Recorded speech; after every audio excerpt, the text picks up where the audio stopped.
को आप लोगों का सामाजिक विज्ञान का पेपर है और 11 मार्च का, ठीक है, ये सामाजिक विज्ञान का बहुत ज्यादा वायरल पेपर है, ठीक है, बहुत ज्यादा वायरल पेपर है। जितने भी स्टूडेंट सामाजिक विज्ञान की तैयारी कर रहे हैं, ये बहुत ज्यादा वायरल पेपर है। आप लोगों ने इंग्लिश के पेपर में पूरा धुआं धुआं उड़ा दिया, सारा नंबर आप लोगों ने करके आया है, मैंने कमेंट पढ़ा है, बिल्कुल मन खुश हो गया, ठीक है। तो 11 मार्च के लिए भी आप लोगों के लिए वायरल पेपर ले आया हूं, जो आपके यूपी बोर्ड में पूछा जाएगा। इससे बाहर आपका एक भी प्रश्न नहीं आएगा यूपी बोर्ड में, ठीक है। 11 मार्च का जो पेपर है सेम ऐसे ही आने वाला है, सेम ऐसे ही आने वाला है। 11 मार्च को आपका पेपर है सामाजिक विज्ञान का, 10 मार्च को आर्ट का, एक भी दिन का गैप नहीं है। इसलिए अभी से आप लोग सामाजिक विज्ञान पढ़ना शुरू कर दो, क्योंकि हमें सामाजिक विज्ञान में 70 में 65 नंबर तो लाना ही है, 70 में 65 नंबर तो लाना ही है सामाजिक विज्ञान में, ठीक है। तो इसके लिए मैं आपको जो पेपर दे रहा हूं वो तैयार कर लो, ठीक है। ये बहुत वायरल पेपर है, 2025 यूपी बोर्ड 11 मार्च के लिए सामाजिक विज्ञान का सबसे ज्यादा वायरल पेपर है। अगर आपने ये पूरा सामाजिक विज्ञान कक्षा 10 का पेपर तैयार कर लिया ना, सामाजिक विज्ञान में आपका बहुत अच्छा नंबर आएगा, ठीक है। और ये वीडियो बहुत स्पेशल है, जितने भी स्टूडेंट को सामाजिक विज्ञान में डर लग रहा है ना, ये वीडियो बहुत ध्यान से देखना, बिल्कुल लास्ट तक देखना, एक एक क्वेश्चन समझ कर जाना, क्योंकि यहीं से आपका क्वेश्चन आने वाला है यूपी बोर्ड एग्जाम में 11 मार्च के दिन, ठीक है। देखो यहां आपके पास समय रहेगा 3 घंटे 15 मिनट, लेकिन आप लोग प्लीज चैनल को सब्सक्राइब करके बेल आइकन को प्रेस कर लो, ठीक है, क्योंकि मैं आप लोगों को बहुत अच्छे से पढ़ाऊंगा। सामाजिक विज्ञान में हम लोग धुआं धुआं उड़ा देंगे, गर्दा गर्दा कर देंगे, पूर्णांक 70 नंबर का एक भी नंबर नहीं छोड़ के आएंगे। देखो मैं आपको बहुत वायरल पेपर दूंगा, सेम क्वेश्चन देखने को मिलेगा, ठीक है। सामान्य निर्देश देखो, सभी प्रश्न करना अनिवार्य है। प्रश्न पत्र जो है प्रारंभ के 15 मिनट आप प्रश्न पत्र पढ़ने के लिए दिया जाता है परीक्षार्थी को, और यह प्रश्न पत्र 2 खंड, खंड आ और खंड बा में विभाजित है। खंड आ में 20 अंक के बहुविकल्पीय प्रश्न है, जिसका उत्तर आपको ओएमआर शीट पर देना है, ठीक है। ओएमआर शीट पर उत्तर देने के पश्चात ना तो आपको काटना है, ना इरेजर का प्रयोग, ना व्हाइटनर का प्रयोग, इन सब का प्रयोग नहीं करना है, ये बात ध्यान रखना। और खंड बा में जो 50 अंक का है, इसमें वर्णनात्मक फर्स्ट है, वर्णनात्मक सेकंड है, मानचित्र वाले प्रश्न है। मानचित्र भरना आप चुटकियों में सीख जाओगे, चुटकियों में मानचित्र भरना सीख जाओगे। वायरल पेपर है, पहले मैं आपको पूरा वायरल पेपर समझा देता हूं, फिर आप सब कुछ समझाएंगे। दिए गए मानचित्र को उत्तर पुस्तिका में मजबूती से संलग्न आवश्यक करें, और दृष्टिबाधित परीक्षार्थी को लिए मानचित्र अलग से दिया गया है, ठीक है। तो ये कुछ आपको सामान्य निर्देश पढ़ लेना है। अब हम लोग आते हैं क्वेश्चन पर, डायरेक्टली क्वेश्चन पे। देखो खंड आ, 20 में 20 बहुविकल्पीय प्रश्न, ये आपका 20 नंबर बिल्कुल फिक्स कर लो। जो बता रहे हैं वो गारंटी है यूपी बोर्ड एग्जाम में 11 मार्च के दिन सामाजिक विज्ञान के पेपर में आएगा। अगर नहीं आया चैनल डिलीट कर दूंगा, लेकिन अगर आया तो सब्सक्राइब जरूर करना, वीडियो को लाइक करना, एक एक क्वेश्चन आके चेक कर लेना, गारंटी है, प्रूफ के साथ दिखाऊंगा, ठीक है। लेकिन जितना बता रहे हो उतना तैयार कर लो। बहुविकल्पीय प्रश्न, ठीक है, बहुविकल्पीय प्रश्न नंबर फर्स्ट है, राष्ट्रवाद का उदय सर्वप्रथम किस देश में हुआ? 1 नंबर का जो राष्ट्रवाद है उसका उदय सर्वप्रथम किस देश में हुआ था? जर्मनी में, फ्रांस में, इटली में या ब्रिटेन में? कहां हुआ था? तो इसका जो उदय हुआ था वो फ्रांस में हुआ था। तो राष्ट्रवाद का प्रारंभ जो है वो, उसका जो सर्वप्रथम हुआ था वो प्रारंभ वो कहां हुआ था? वो हमारा फ्रांस में हुआ था। क्वेश्चन नंबर सेकंड है, ड्यूक मेटरनिख ने सामाजिक व्यवस्था का सबसे खतरनाक दुश्मन किसको माना? ड्यूक मेटरनिख ने सबसे खतरनाक दुश्मन कौन था? रूसो था, या विक्टर इमैनुअल था, या फिर कैल्विन था, या ज्यूसेफे मैथ्सनी? तो कौन था? ज्यूसेफे मैथ्सनी था। 1 नंबर का ऑब्जेक्टिव। ये सारा क्वेश्चन समझ लो, जाके बोर्ड एग्जाम में छाप देना, ठीक है, सारा क्वेश्चन यहीं से आएगा। अगला क्वेश्चन है, सूती मिल श्रमिकों की जो सूती कपड़ा मिल की रूपरेखा किसने रखी? जॉन राइट ने, या रिचर्ड आर्कराइट ने, या कर्नी ने, या जेम्स वाट ने? तो रिचर्ड आर्कराइट ने। ये हमारा बी वाला ऑप्शन सही है। देखो जितना क्वेश्चन बता रहे हैं सारा गारंटी है 100% आपके 11 मार्च यूपी बोर्ड एग्जाम में आएगा, बस तैयार आपको करना है, ठीक है। क्वेश्चन नंबर 4 है, 1928 से 1934 के बीच भारत में गेहूं की कीमत 50% गिर गई थी, इसका मुख्य कारण क्या था अंतरराष्ट्रीय बाजार में? देखो मतलब गेहूं की कीमत 50% तक गिर गई। तो देखो पहली बात तो ये जो था वो महामंडी का कारण था, ठीक है। और इसकी कीमतें क्या गिरना या बढ़ना, या कीमतों का स्थिर रहना, या क्या हुआ? तो कीमतें गिर गई, क्योंकि महामंडी के कारण बहुत ज्यादा क्या हो गया? इकट्ठा हो गया राशन। अब जब बहुत सारा इकट्ठा हो गया, तब जब बहुत ज्यादा कोई चीज हो जाता है तो उसकी वैल्यू क्या हो जाती है, खत्म हो जाती है, वैल्यू खत्म हो जाती है। तो इसलिए गेहूं की कीमत बहुत ज्यादा गिर गई थी, ठीक है, गिरना शुरू हो गया कीमत।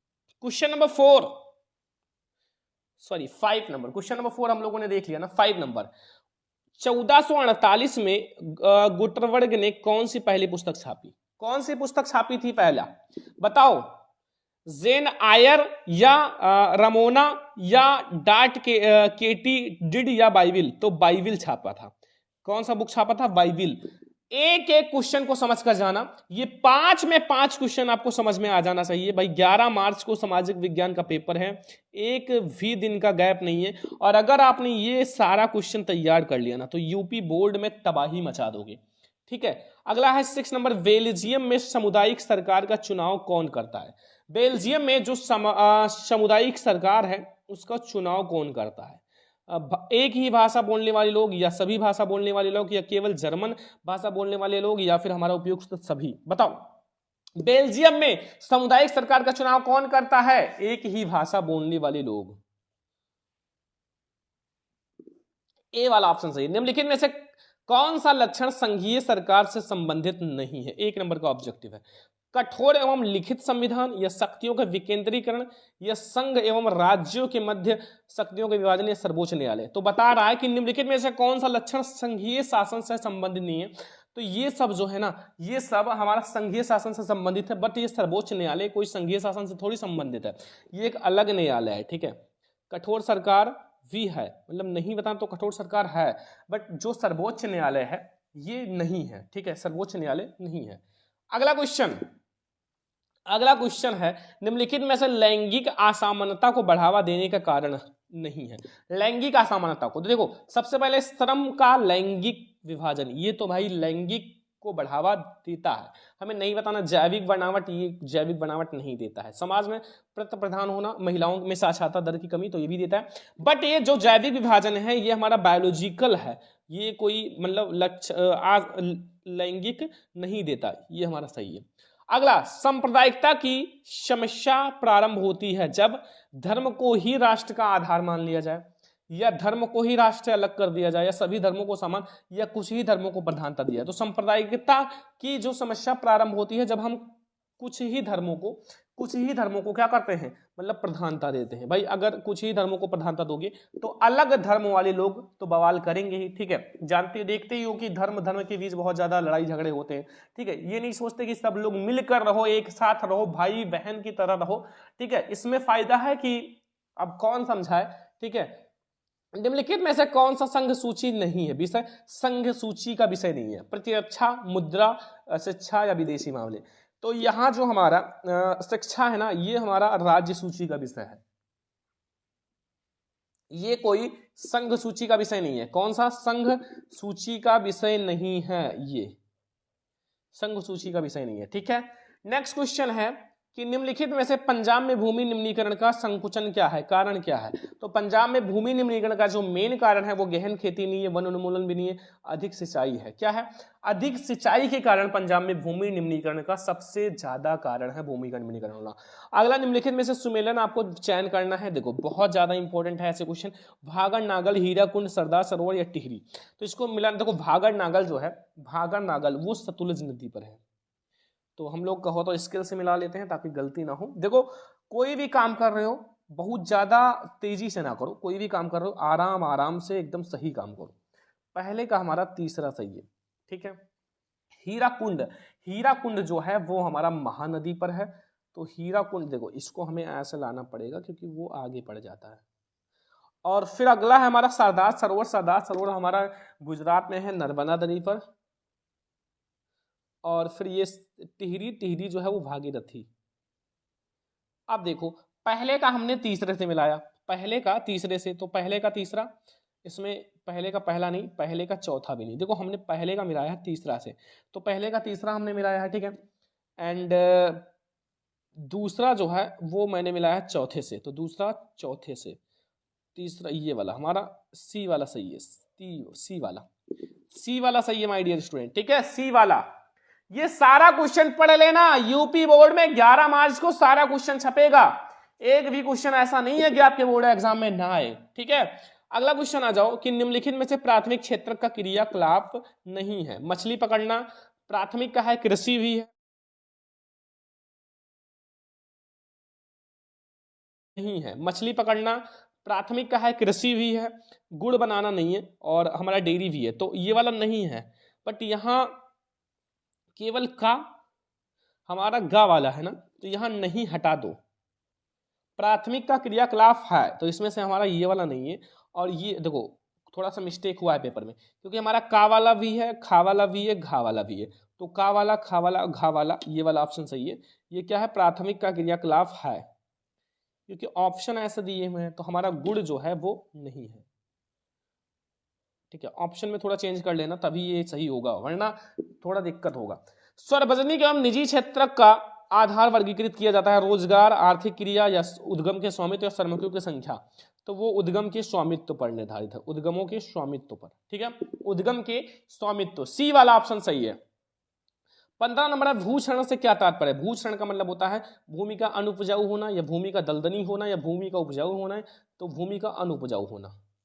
भूक्षरण मतलब भूमि क्षरण का मतलब है भूमि का अनुपजाऊ होना। यहां से 15 में 15 ऑब्जेक्टिव समझ में आ गया ना। यूपी बोर्ड में 11 मार्च को जाओगे और पूरा क्वेश्चन छाप कर आओगे ना, कोई दिक्कत, कोई कंफ्यूजन नहीं होगा। अगला है, इनमें से कौन सा संरक्षण का तरीका समुदाय की सीधी भागीदारी नहीं करता। संयुक्त वन प्रबंधन, बीज बचाओ आंदोलन, या फिर हमारा चिपको आंदोलन, या वन्य जीव पशु विहार का परिजन। बताओ कौन सा संरक्षण का तरीका समुदाय की सीधी भागीदारी नहीं करता, बताओ। देखो बच्चों, नहीं वाला बताना है ना, नहीं वाला, तो देखो सबसे पहले संयुक्त वन प्रबंधन, ये वन का रक्षा करता है। चिपको आंदोलन, जिसमें हम पेड़ पौधों से चिपक गए थे ताकि वन ना कटे, ये वाला हमारा नहीं है। बीज बचाओ आंदोलन, ठीक है, इसमें कोई वन देखो कौन सा संरक्षण का तरीका, तो इसमें कोई वन संरक्षण नहीं है ना, बस हो गया। अगला 17 नंबर है कि निम्नलिखित में से कौन सा व्यापार और उद्योगों का लक्षण नहीं है। ऑप्शन नंबर का है, सरकार विदेश को नियमित करने के लिए व्यापार और उद्योगों का प्रयोग कर सकती है, बिल्कुल सही है। नहीं वाला बताना है, सरकार यह निर्णय ले सकती है कि देश के किस तरह की वस्तुएं की मात्रा नियमित हो, और विश्व व्यापार संगठन और उद्योगों को बढ़ावा देती है। नहीं, ये नहीं देती है, तो सी वाला ऑप्शन सही है, ठीक है। और अधिकतर देश, अगला क्वेश्चन, भूमिहीन ग्रामीण मजदूरों के लिए सबसे अधिक उपयुक्त विकास का लक्षण है। उपज का ज्यादा समर्थन मूल्य, देखो उपज कहां से होगा जब भूमि नहीं है, बच्चों को विदेश में पसंद नहीं, अधिक मजदूरी। भूमिहीन के लिए सबसे ज्यादा इंपॉर्टेंट होता है मजदूरी अधिक दो, ताकि उनका काम चले, और मजदूर लोगों के लिए मजदूरी बहुत इंपॉर्टेंट था। अगला लिखा हुआ है, निम्नलिखित में से कौन सा है जो परंपरागत स्रोत नहीं है। कोयला बहुत पुराने समय से यूज किया, तो परंपरागत है। पेट्रोलियम भी है। भूतापीय नहीं है, भूतापीय हमारा नहीं है। कौन सा, भूतापीय जो है वो परंपरागत स्रोत नहीं है, अपरंपरागत स्रोत है, ठीक है, नहीं वाला बताना है। वैश्वीकरण का कंपनियों का निवेश, देखो बहुराष्ट्रीय कंपनियों निवेश में वृद्धि, उपयुक्त सभी वाला सही है, ठीक है। तो ये हम लोगों ने देख लिया 20 में 20 ऑब्जेक्टिव जो यूपी बोर्ड एग्जाम के लिए सबसे ज्यादा इंपॉर्टेंट है। तो ये ऑब्जेक्टिव आप लोगों को समझ में आ गया होगा, और आप लोग जाना बोर्ड एग्जाम में छाप कर आना। देखो ये ऑब्जेक्टिव आपके जो 11 मार्च को पेपर है ना यूपी बोर्ड में सामाजिक विज्ञान का, एक भी दिन का गैप नहीं है। 10 को आप चित्रकला का पेपर दोगे, फिर 11 को सामाजिक विज्ञान का, बस। तो जल्दी से आप लोग ये सारा क्वेश्चन पढ़ लो, बोर्ड एग्जाम में जाओ, छाप देना, यही आएगा, यही क्वेश्चन आएंगे। अब आ जाओ खंडवा वर्णात्मक प्रश्न फर्स्ट 80 शब्दों में, 80 शब्द में देना है, 80 शब्दों में देना है उत्तर, आपको 80 शब्दों में देना है। पहला क्वेश्चन है, प्रथम विश्व युद्ध के पश्चात होने वाली महामंडी के कारण, 4 नंबर मिलेगा। देखो आपको बोर्ड एग्जाम में कॉपी दी जाएगी, माय डियर स्टूडेंट ध्यान से देख लो कैसे दी जाएगी, सामाजिक विज्ञान में कैसे क्या करना है। OMR शीट वाला तो आपको समझ में आ ही गया होगा। ये आपकी बोर्ड एग्जाम की कॉपी है, ठीक है, बोर्ड एग्जाम की कॉपी है, देख लो। और एक तरफ आपको अंडरलाइन करना है ऐसे, ठीक है, एक तरफ आप लोगों को अंडरलाइन करना है और फिर आप लोगों को लिखना शुरू करना है। ठीक है, लिखना शुरू कर देना है बस। तो ये कैसे लिखना है वो भी बता देते हैं।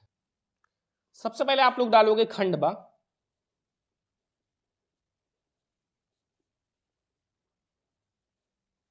खंडवा, ठीक है, खंडवा वाला है ना, खंडवा डायरेक्टली डालो जैसे आपके क्वेश्चन पेपर में लिखा हुआ है। और फिर आप लोगों का है खंडवा का प्रश्नोत्तर संख्या फर्स्ट।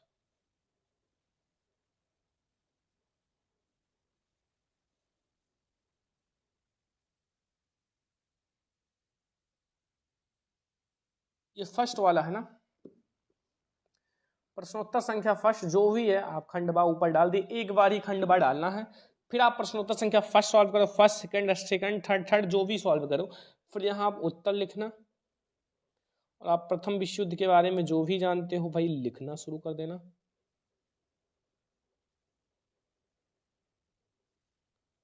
प्रथम विश्व युद्ध के बारे में जो भी जानते हो लिखना शुरू कर दो। ठीक है, तो ऐसे आपको कॉपी लिखना है। सबसे पहले खंडवा डालना, फिर प्रश्नोत्तर संख्या जो भी सॉल्व कर रहे हो वो डालना, फिर आप लिखना शुरू कर देना।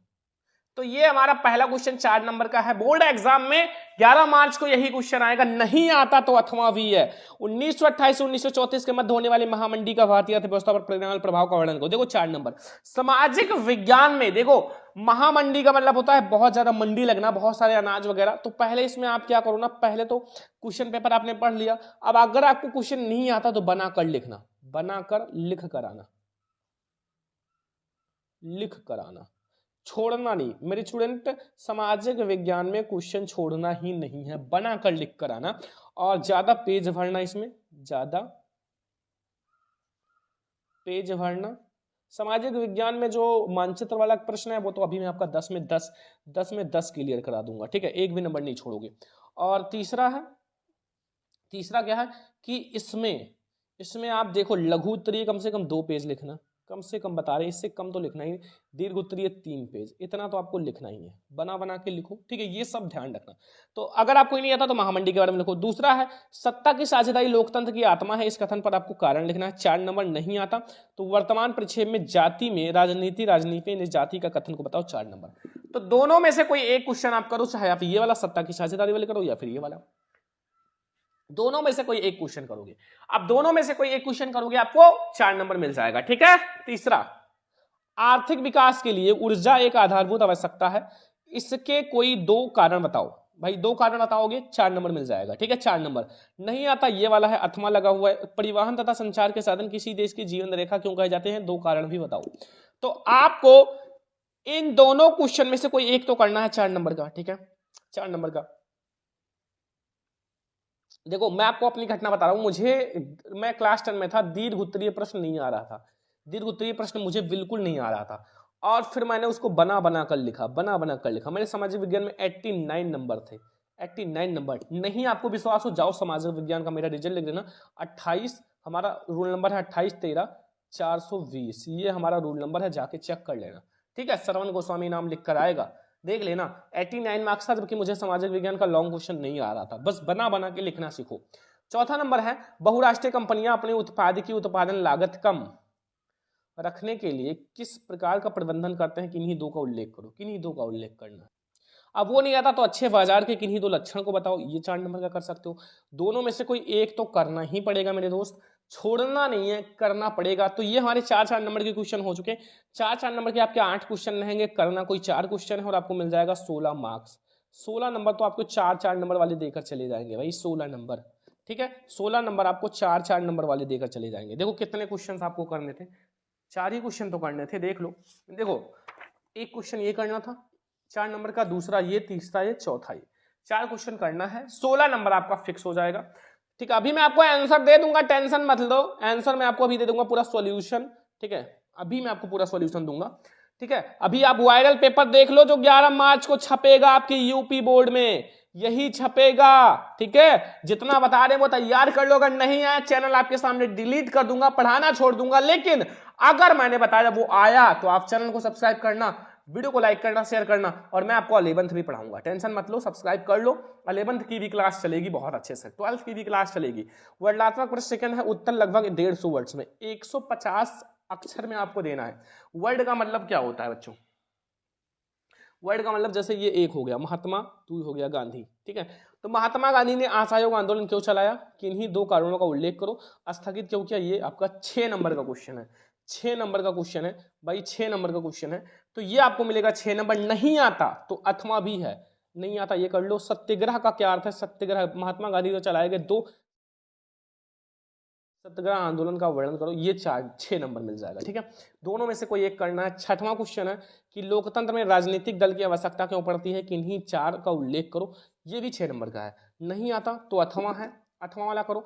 लोकतंत्र उत्तरदायी पारदर्शी एवं वैध सरकार का व्यवस्था, इस कथन पर लिखो 6 नंबर। देखो दोनों में से कोई एक करना है। 6 नंबर वाले क्वेश्चन 3 पेज में लिखना, बहुत अच्छे से लिखना, छोड़कर मत आना, बहुत अच्छा नंबर मिलेगा, टेंशन मत लो। मैं हूं आपके साथ, सामाजिक विज्ञान में या 95 दिलाऊंगा। मानचित्र भरना आप सीख जाओगे, बस 10 मिनट की वीडियो आएगी, उसमें आप सीख जाओगे। नेक्स्ट क्लास हम वही लाएंगे, नेक्स्ट क्लास हमारा मानचित्र का ही रहेगा, ठीक है, पूरा सिखा देंगे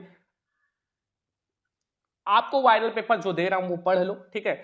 मृदा अपरदन का क्या अर्थ है? मृदा अपरदन का भूमि पर पड़ने वाले प्रभाव का वर्णन करो, ये भी 6 नंबर का है। नहीं आता अथवा है। भारत में पाए जाने वाले मोटे अनाज का उल्लेख करो, इसकी पैदावार बढ़ाने के लिए कोई 2 उपाय भी लिखो, 4 नंबर का।